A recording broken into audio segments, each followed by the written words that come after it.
Miami's hot, hot, hot, hot fire. Miami's hot, hot, hot, hot fire. Hello, hello. Welcome back to my channel. It's your girl Sharon, aka the Melanin Nostalgic Runner. And we're back for another episode, another review of the Real Housewives of Miami, and this is season 7. And hold on. You know I got you on the episode number and the name. But before we get into the episode number and name, I forgot what you call it when you're putting, like, when you're I'm stalling. There we go. I'm stalling real quick because I gotta get it.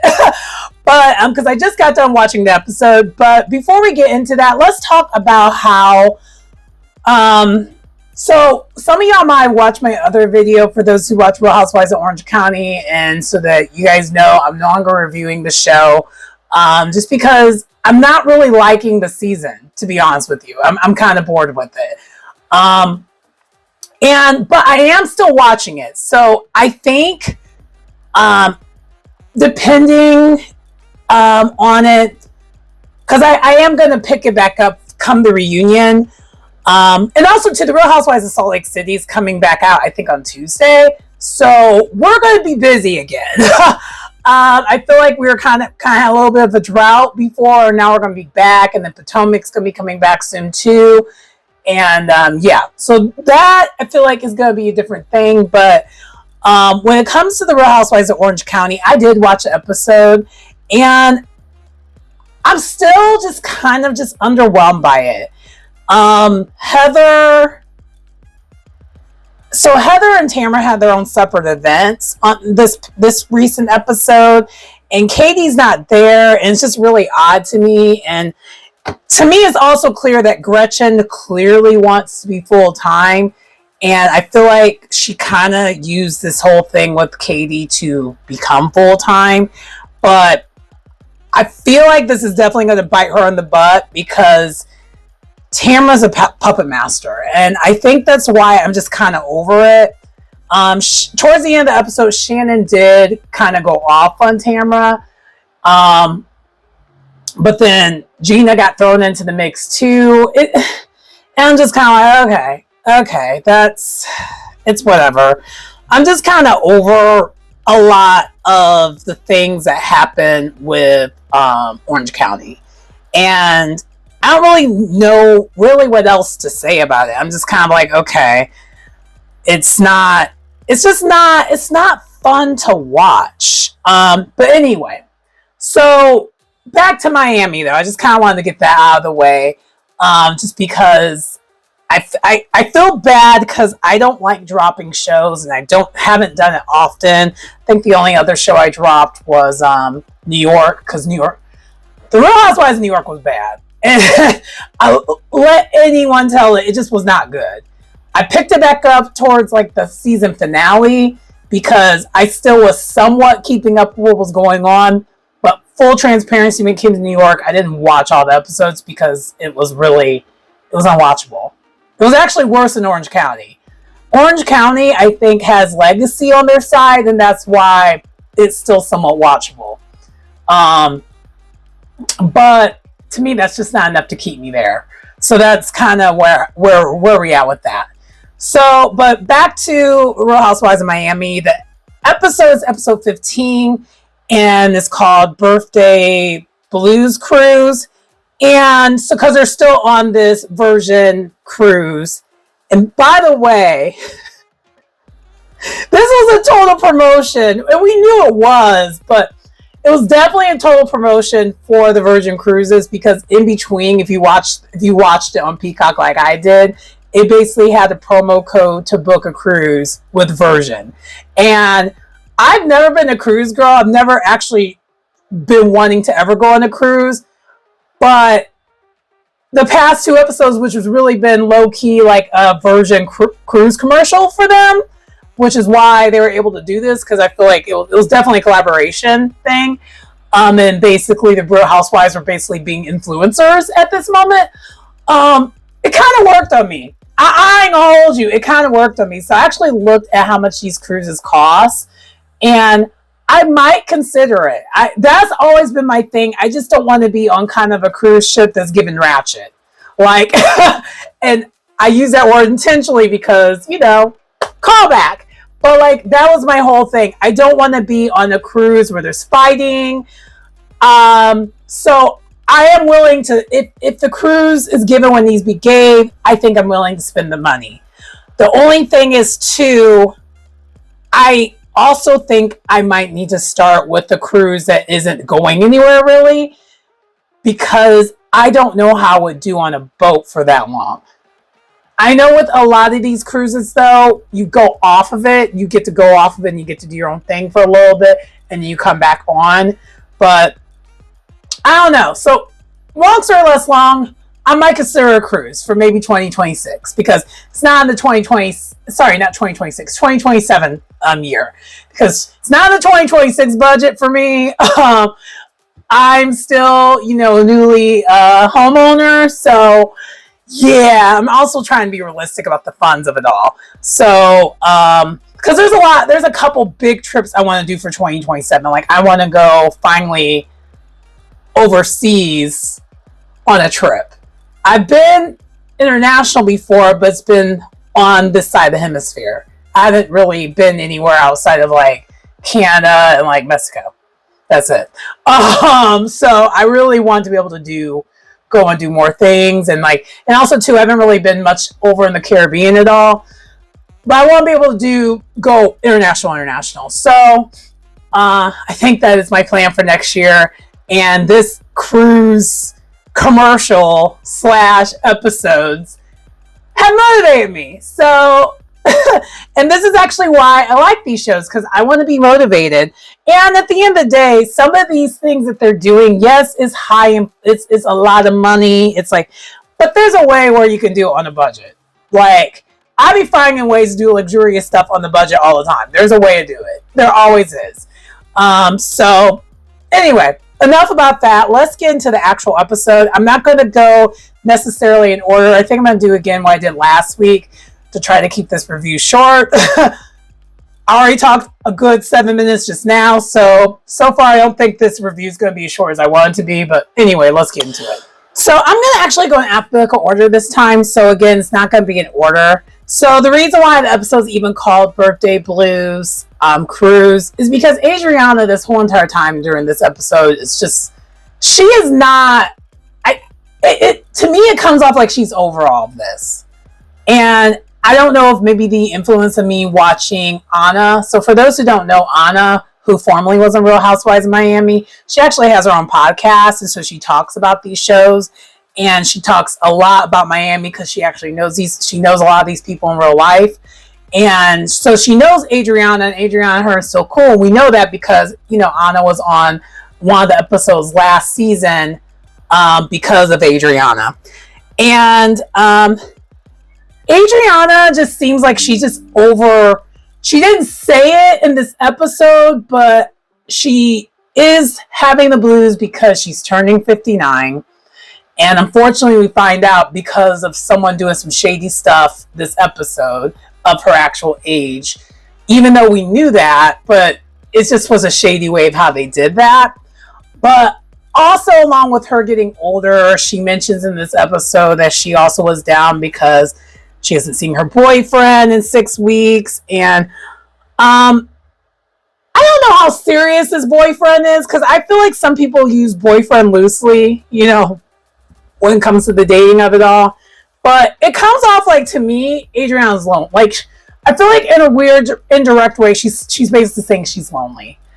And then the other thing is, too, that she mentioned is that when it comes to, because she has an artistic type of mind, like she thinks like an artist, she's really, really sensitive. And so all the constant fighting and stuff was basically getting to her. So really the way Marisol was pretending all this constant fighting was getting to her, which you could tell that was not really genuine.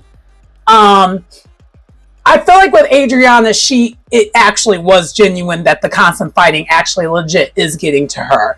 And we find this out towards the end of the episode when she meets up with Stephanie. And we'll get more into the Stephanie part of it in a little bit. The other thing, though, with Adriana this episode is she clearly doesn't want to celebrate her birthday. The ladies do decide that we're going to celebrate her anyway. And she did appreciate the gesture. The only thing she mentioned is she didn't like the cake, and that's where the shadiness came in. Someone, and hopefully we get to the bottom of who did that cake. I think it was Marisol, though, trying to get a moment, realistically. And I think that's the other reason why I like Adriana's overall of it. But that's just a theory. So all of them decide they're going to do something for her birthday. They get male models to kind of just be like, boop, boop, boop, boop, boop, boop, you know, and have them a time. And then, so the birthday cake said, "Happy birthday, Adriana." And then there was like a numeric equation, math equation that basically equaled 59. Even though everyone knew the reason why she didn't want to celebrate her birthday is because she's turning 59. So Adriana did not explode or anything. She just, quickly erased that part of the birthday cake, and then the cake was cute again. And it was just really, and so she dropped it, but she was just kind of like in her confessional, she was like, I don't know who decided they were going to do that, but like, yeah. But the thing is, I feel like what Anna was saying, like in this, in her podcast about how she's over the whole entire situation. If y'all watch the original version of The Real Housewives of Miami before the reboot, Adriana wouldn't have reacted that way, that calmly. She would have went all the way off. Like, Adriana used to be someone who would react to things. And I noticed, especially, it started last season when she started getting the ketamine therapy, that she just really is not doing the reactionary stuff anymore, because I think she really is truly over this. So I'm wondering if next season, I hope we still have her for next season, because she's needed. Because like Gertie needs her, Stephanie I'm thinking is going to be needing her on this show. Especially if they finally start to maybe get rid of the toxicity, which to me clearly is Marisol. I think Marisol is the toxic one here. They're going to need Adriana. I feel like Adriana does a really good job of keeping the girls together. As an OG. So hopefully, I don't know, hopefully we see what happens. But the other thing that happened though, with, this episode with Adriana, and then I think I'm actually going to skip and go to Stephanie next, because it kind of ties together, if that makes sense. But, actually, yeah, no, we're going to do that. I was trying to go back and forth about how I was going to do that, because I originally was going to go F-book order, but like, it doesn't make sense for me to do it now, looking back. But towards the end of the episode, like I said, she meets up with Stephanie, and Stephanie's venting to her about how Marisol is actually the puppet master of all this. And Adriana's like, I'm so glad Stephanie sees through the bullshit. And because the thing is, Adriana's been telling us this basically since 2 seasons ago, that this is how it really is. But like, no one pays her mind completely on the real. But we know from the things that we've heard that that's true. And Alexia herself even said that to Stephanie when they were trying to patch things up.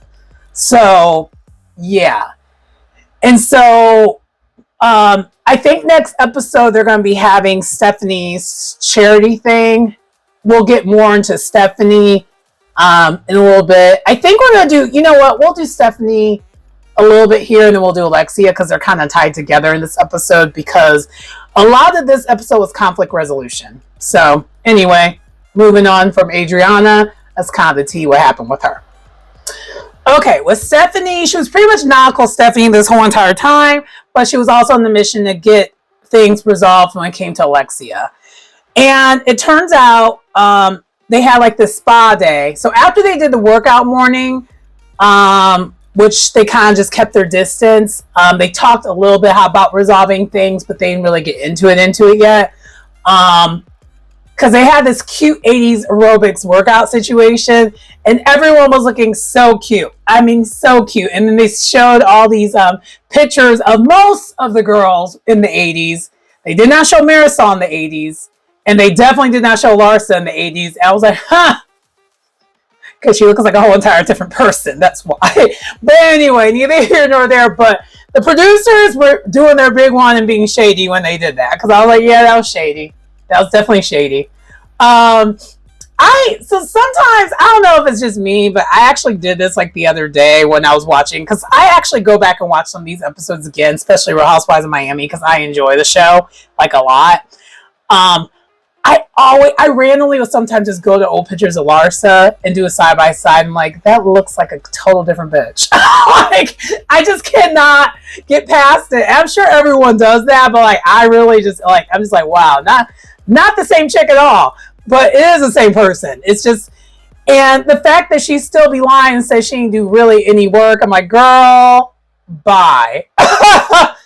But anyway, really, the only person that really looks the same is Adriana.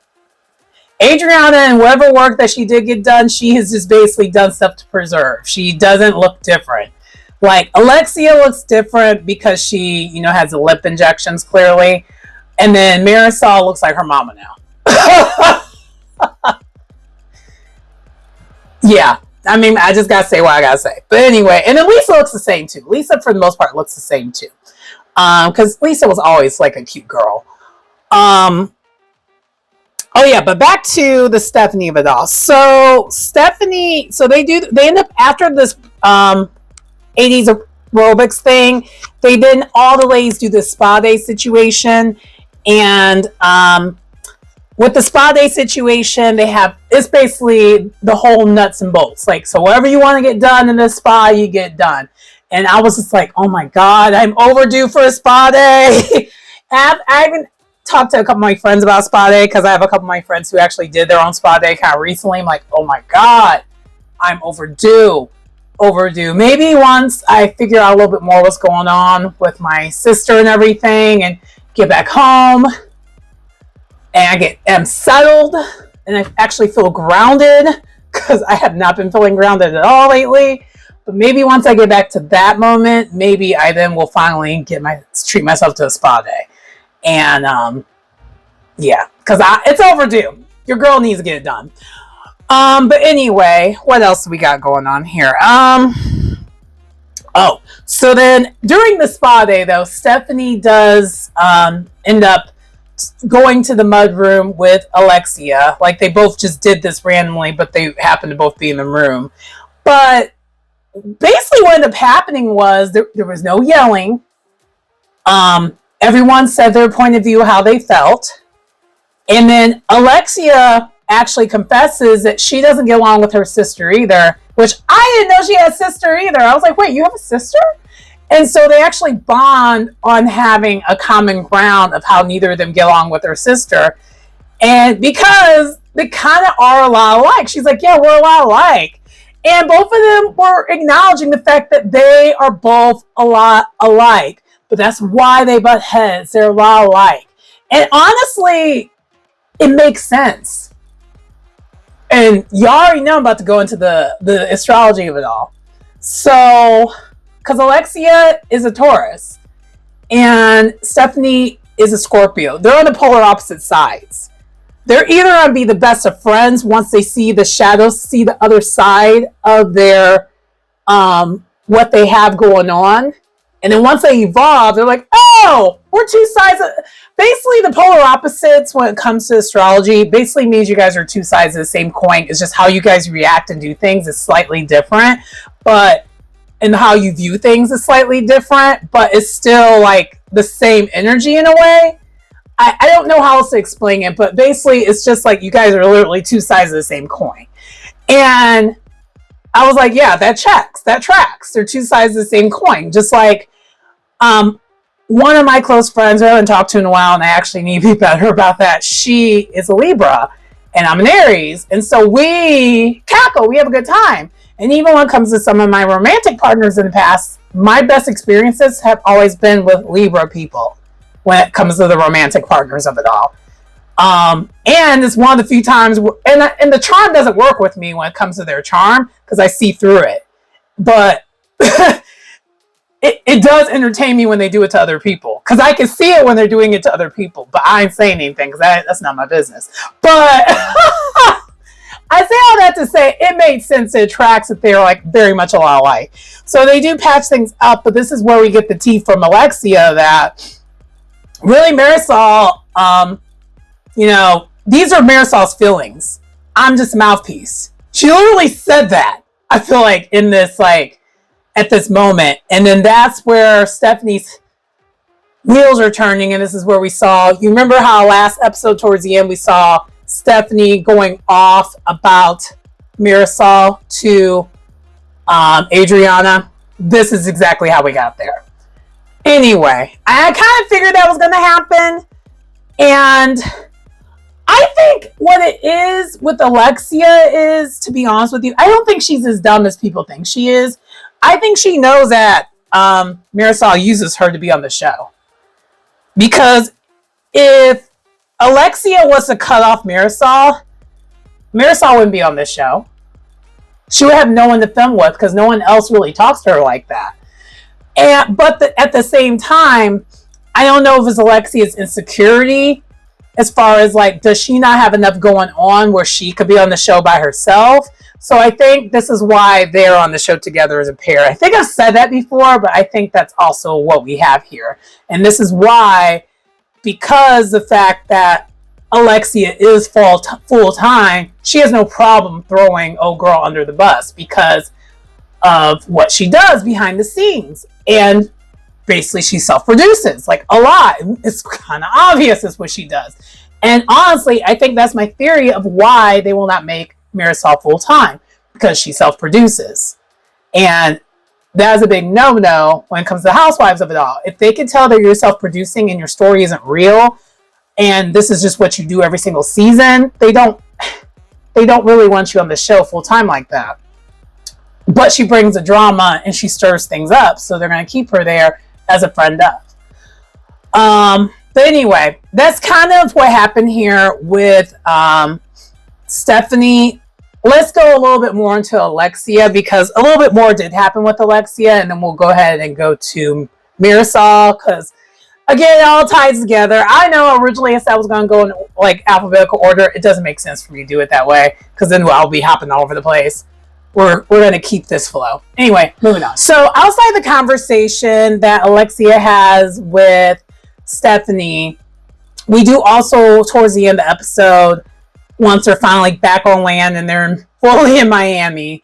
Actually, even before that, during the birthday dinner, we find out that Alexia is still having sex with Todd. I don't know why that was a shocker to people, but it was like, okay. But I think also too, we found this, if anyone watched What Happens Live at the very beginning of the season, you knew she only stopped having sex with him recently. And this was filmed like last year, but she's only stopped having sex with him recently. So you already knew, so you kind of already knew this was a thing. Anyway, so then other than that, she does end up going to Marisol's house, Marisol and Steve's house together, and she brings Frankie, and she talks about the Todd of it all and how, you know, she really wants to reconcile with him. And what else? And Frankie's there, and I've noticed Frankie ain't saying much about the whole situation. Because, okay, so I don't remember if I went over what Todd said on social media about how Alexia is kind of not telling the full truth when it comes to the situation of Todd and her. The reason why they really broke up, and I don't know why they won't say it, and maybe it'll come out during the reunion, I hope it does, is because Todd really did not like being on this show. Because for those who don't know, Todd and Alexia got together during the hiatus of the show. So they had years and years where they were together, and the show had nothing to do with this. And Todd really genuinely did not like the show. You can actually tell last season he didn't like this show. And so I think he gave her the ultimatum, it's either me or this show, and Alexia chose the show. So that's why it's tricky, because I think from Alexia's standpoint, she loves him, she kind of wants, but she wants to have her cake and eat it too. She wants to still be with him, but she still wants to be on the show. And I don't understand how they can't make that work, but I understand why it couldn't work from Todd's standpoint, because the way some of these women work, he doesn't want to get brought into things anymore. Even though he is still getting brought into things this season. Like, this is literally Alexia's whole entire storyline this season. And I don't know if that would be a thing if he just decided not to film and just basically say that. But different production company, different producers, I don't know what they're okay with when it comes to that. And also, too, I think Alexia has this fear of, she doesn't want to drop down to be friend of, because of, not, I think that's part of the issue, too. I think a lot of what we see here with Alexia this season has everything to do with this show and the power dynamics of this show. And that's why I think also she has no problem throwing Marisol under the bus, because she knows at the end of the day, if Marisol had the option to be able to be full-time and Alexia gets dropped down to friend of, like it's either her, she's going to take it, because Marisol is so thirsty about wanting to be full-time. But at the same time, Alexia is thirsty to stay full-time. So I think a lot of what we see here is that. A lot of it. And that's why even during like the after show, when Alexia's like, none of y'all have my back, and like Marisol's like, I had your back, she's like, none of y'all have my back. Because part of me be thinking a lot of times that Alexia is sick of playing the best friend, like that we're best friends, because they are close, but it's more of a strong alliance, if anything, I think, from Alexia's standpoint. But also, I think from Marisol's standpoint, like this show just makes all that kind of muddy, especially if you're really thirsty to be full-time on this show. And I'm sure like all the friend ofs this season, minus Adriana, is giving they want to be full-time. I think Adriana this season, we're seeing the shift where she no longer cares about it. All the other seasons, I think Adriana did want to be full-time. And that's why we're not seeing all the stunts and stuff with Adriana, because I think she's just kind of like, I don't need to be full-time. Like, I could tell, like, I don't know if anyone else is noticing in that, but I think that's what the difference is. And because even Kiki's thirsty. Like, a lot, like, you can see the thirst on the screen a lot of times. But anyway, that's pretty much all I have to say when it comes to Alexia. Let's go into Marisol. Yeah, let's go into Marisol real quick. Now, with Marisol, the thing that's kind of tricky with her is, minus, so outside of her getting exposed for how she really is on this show, from Stephanie, I don't know about y'all, but are y'all over all these random nicknames she be giving these women? I don't like it. Like, why are you calling Stephanie Minnie Mouse? Why do you call Lisa Monkey? Like, I don't get what that is. It's really weird to me. I don't know. Put in the comments if y'all feel that way. But y'all already can tell. Hold on.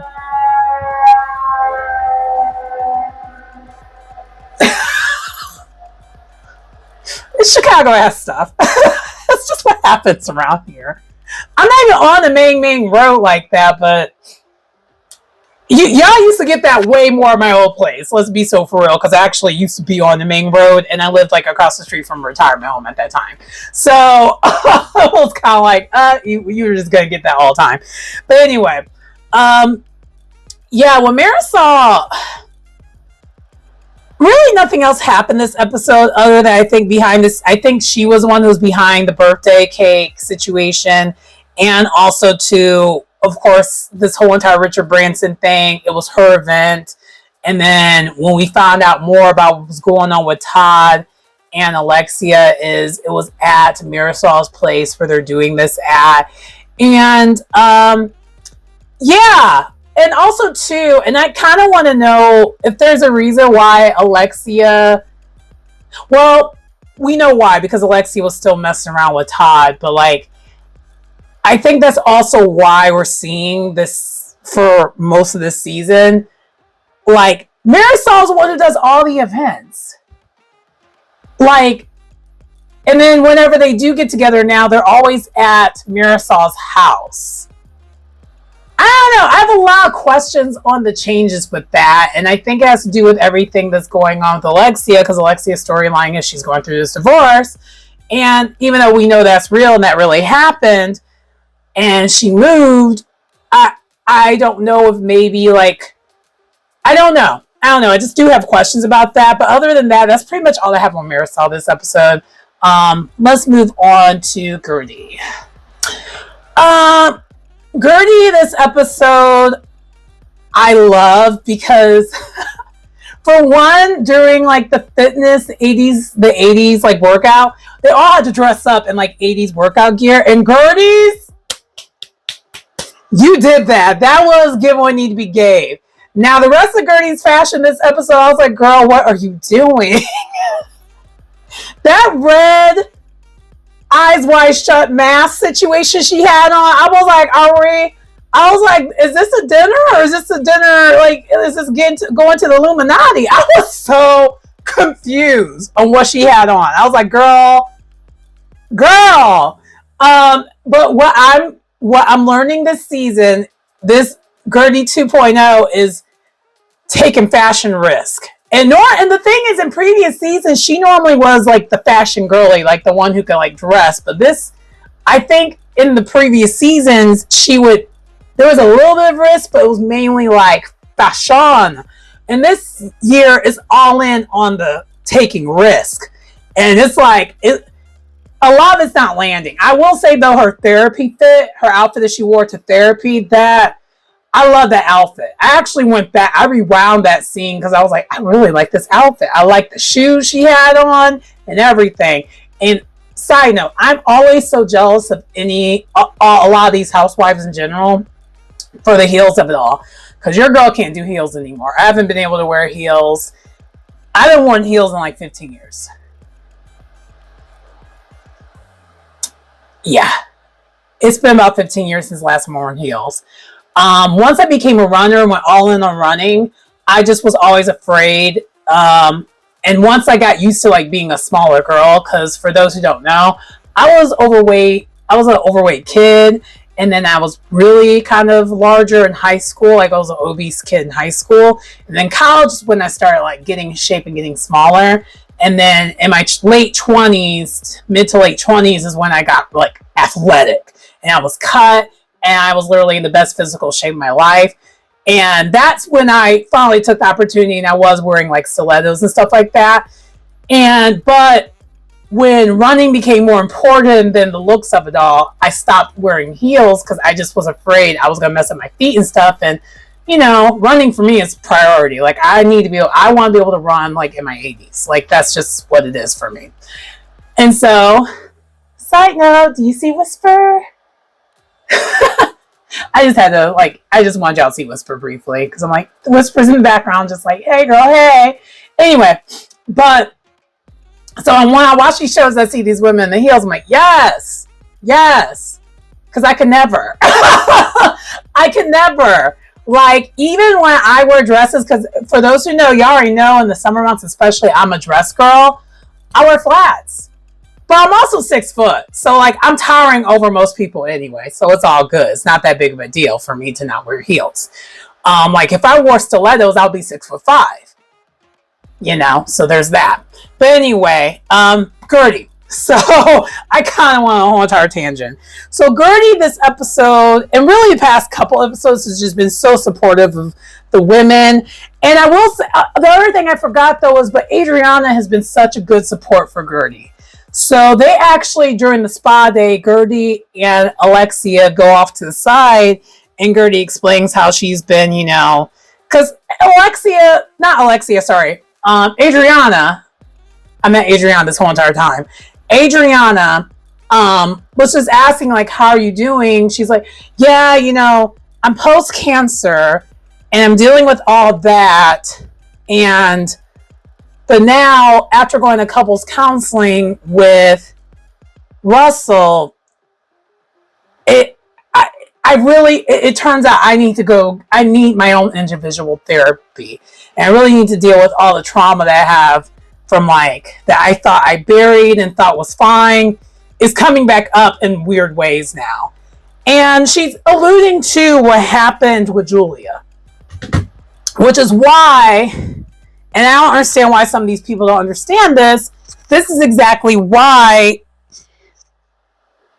all this got brought back up again, with her watching the episode, and also, even with the reunion and everything, because I would feel a way too, and I'm Team Gertie all the way when it comes to all that, and also too, there's some race, like, let's be so for real, someone who's much taller and intimidating, like, white woman is standing over you, doing all this, and then throws a drink on you and everything. No, not okay. Not okay. And, like, Gertie's like, that kind of brought in some old trauma that I never really resolved. And so towards the end of the episode, we actually do see Gertie in the therapy session going into that. And we actually hear more of her actual backstory about how moving here to this country, they just sent her up here for like 3 months with some people she's never met a day in her life. They're her family, but she has never met these people a day in her life. And her parents didn't really give an explanation of anything. And because they didn't have their papers yet, they just had to stay in the house because, clearly risk of being deported back to Haiti. That's a lot. That's a lot. And she clearly has never dealt with that. I'm sure there's probably other things with that too. And then she mentioned how she was getting made fun of for her name. Because her name is not even, her real name isn't really Gertie. It's like I forgot what her real name is, so I don't want to murder it and be disrespectful, but it's more of a Haitian name. And because she was in this school where she was like the only Black Caribbean Haitian woman, like, girl, she got made fun of and bullied constantly. And so when that situation happened, it just brought her back to when she was getting bullied, like, back then, because she never really dealt with it. And I'm like, okay, that all tracks, it makes sense to me. And but I'm finally glad, because I think a couple episodes I've mentioned how I'm like, can we get back to Gertie's story of how she's doing with this cancer and stuff? Like, we need to get back to it. And we're finally getting some of that. But now we're actually made a shift and we're talking more about her experience when it comes to, like, her other trauma outside the cancer. Because she does go a little bit into the cancer of the beginning of the therapy session about how she's trying to get used to her new body and her as a new person. And, it's one of those things, she should be happy, but she's like, but what I do now? But what now? And I can't relate to that all the way. But I'm sure this is the only thing I can equate it to that's kind of similar, and all women go through this, is the different changes in your hormones. I feel like, every 5 years you're a different person as a woman, especially just the losing of the estrogen. Like, I'm kind of, even to a certain point, dealing with that myself right now. I even booked an appointment kind of recently to kind of figure all that out, because, full transparency, I think my hormones are imbalanced right now. Because I'm pretty sure I'm like in the, I'm Angela Oakley in it. That's why the fans make sense to me when it comes to the perimenopausal of it all. And it's just one of those things now, like, especially now, our generation, especially if you're a millennial, we talk more openly about this stuff. But man, I'm asking all the questions now, but I didn't get these answers before, for the most part. And also, my mom's journey when it came to that was slightly different than what mine is going to be. So Anyway, that's the only thing I could kind of equate this to, but that's what's going on with Gertie this episode. Anyway, next. So I love, you know what? You know, one of the reasons why I love this episode so much, we didn't get much of Julia at all, other than her being thirsty and rubbing the women's feet. And Kiki said something that I don't think she meant to be shady, but maybe she did mean to be shady, but I cackled and I took it as shady. She was like, she's just giving them double handies right now, giving them double handies. She's very good at her job. I was like,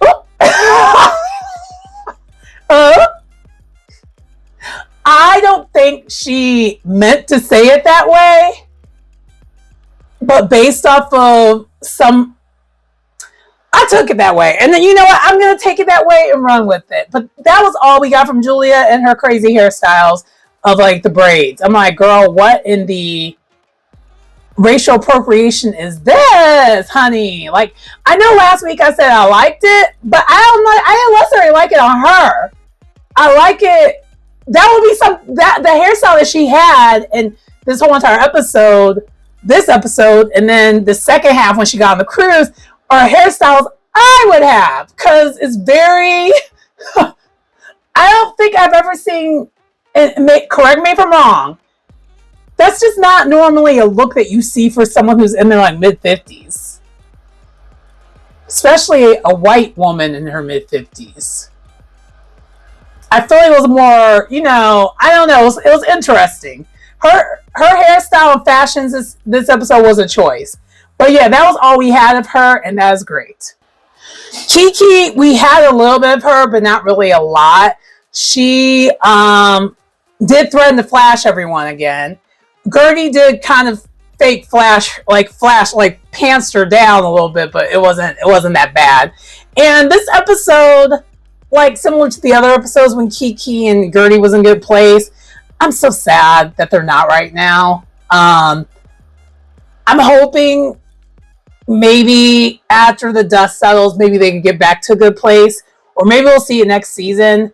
But for those who don't know, they're not in a good place now. And I just like their playfulness that they were doing on the show this season for the most part. And it's mainly Gertie moving past her things. But yeah, that kind of makes me sad. But anyway, that's pretty much all I have on Gertie. That's not Gertie. Wow.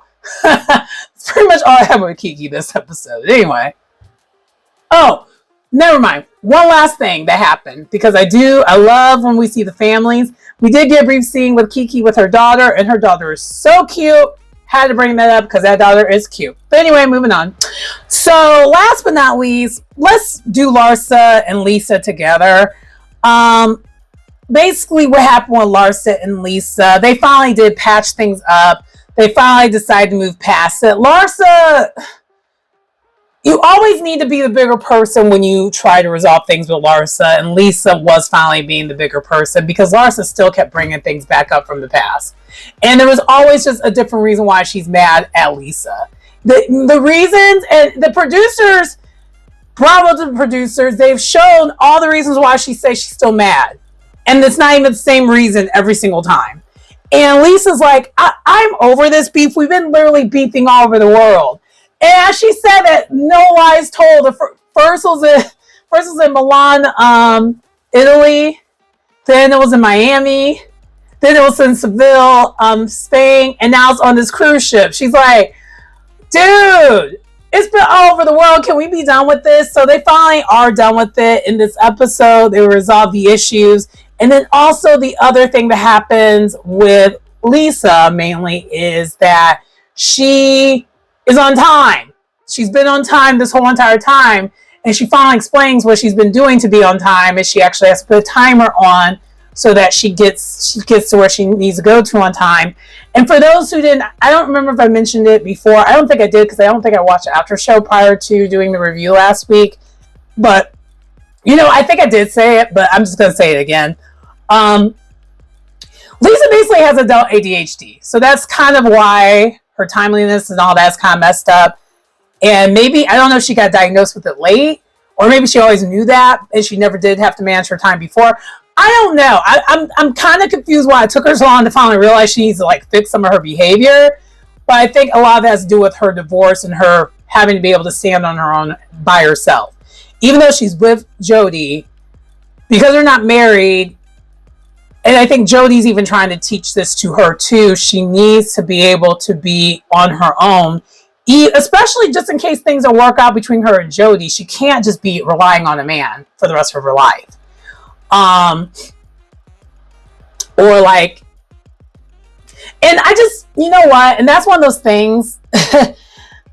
You already know previous seasons. If you watch previous seasons of Real Housewives of Miami, my reviews when it comes to the Lisa of it all, and how she's so one of those women who likes to be kept. And you already know I have a weird. I don't understand that kind of a feeling, even as someone who tried it, because I was kept for a little bit. Like, I was in a relationship where my man took care of everything at that time, and I hated it. I hated every moment of that. Like, I was like, this is so not me. Like, I can't do this. Like, what happens if he just gets tired of me, he decides to leave me? I'm just stuck. But fortunately, I just, have always had enough sense where I'm like, don't ever rely 100% on one person. Don't ever do that. And so I'm kind of like, I just don't get it. I've never got people who have that mindset and feel 100% confident where they could just rely on their partner and not have a backup plan. In this world, in this economy, you always have to have a backup plan. But anyway, I think Lisa has learned that through her divorce, and hopefully, actually, I think we're going to find out more during the reunion, so I'm not going to spill the tea on what I know, but clearly she has learned more. So anyway, but yeah, overall, though, they had the Scarlet Party at the end of the cruise. So that's another thing that happened like on the cruise. The cruise just seemed like a good time, and I definitely want to do.